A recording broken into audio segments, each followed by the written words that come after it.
শুক্রবার রাতে সে শাহাদাত বরণ করেছে সিঙ্গাপুরে। ঘটনার 2 সপ্তাহ আগ থেকে খুনি আমাদের সাথে সাথে ঘুরে। আমরা কোনোভাবেই বুঝতে পারছিলাম না যে এই খুনি আমাদের খুব কাছ থেকে এত পরিকল্পিত রেকি করছিল ওসমানকে খুন করার জন্য। সে একাধিকবার অ্যাটেম্প নেওয়ার পরেও সে ব্যর্থ হয়েছে। আমরা পরবর্তীতে ভিডিওগুলো দেখেছি। কালচারাল সেন্টারের ভিতরে তাকে শ্যুট করতে চেয়েছে, আরেকজন হঠাৎ করে চলে আসার কারণে সে শ্যুট করতে পারে নাই। কিন্তু আল্লাহ তাকে জুমাবার শুক্রবারই কবুল করেছেন, এই জন্য খুনি শুক্রবার তাকে শ্যুট করে সফল হয়েছেন। প্রিয় ভাইরা আমার, আমি আর কাঁদতে চাই না। পরিবারের দিকে তাকিয়ে আমার ছোট বোন ভাইদের আহাজারি আর দেখতে চাই না। আমি আপনাদের কাছে একটাই দাবি জানাতে চাই, 2-3টা ইস্যুকে সামনে রেখে এই দাবি যদি আপনারা বাস্তবায়ন করতে না পারেন, এই বাংলাদেশের স্বাধীনতা সার্বভৌমত্ব আছে বলে আমরা মনে করি না। যে স্বাধীন বাংলাদেশে আল্লামা দেলোয়ার হোসেন সাঈদীর সাক্ষীকে ভারতের কারাগারে পাওয়া যায়, যে ওসমানের খুনি করার 6 ঘন্টার ভিতরে বাংলাদেশ বর্ডার পার করে যায়, এই দেশের স্বাধীনতা সার্বভৌমত্ব আছে বলে আমি বিশ্বাস করি না। ভাইরা আমার, এই 56,000 বর্গ মাইলে আজাদির লড়াই আপনাদেরকে শুরু করতে হবে। এই মুসলিম মানুষের মুক্তি আসা না পর্যন্ত আপনারা করে ফিরে যাবেন না, আমাকে ওয়াদা করেন।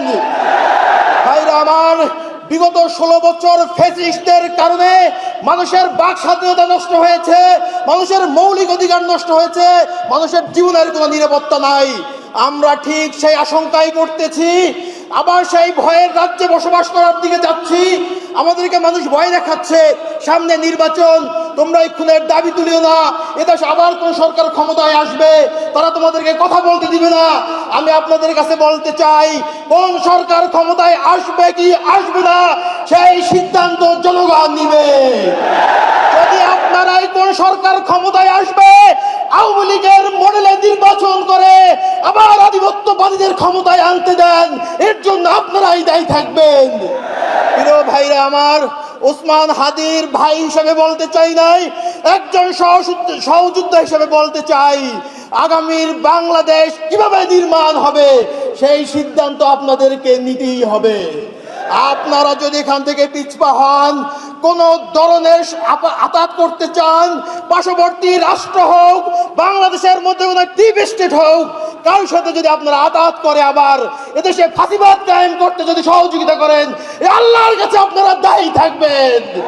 প্রিয় ভাইরা আমার, ওসমান হাদির রক্তের বিনিময়ে এই বাংলাদেশ আধিপত্যবাদ মুক্ত হোক, এই বাংলাদেশে ইনসাফ কায়েম হোক, এই আশাবাদ ব্যক্ত করে আমি আমার সংক্ষিপ্ত বক্তব্য শেষ করছি।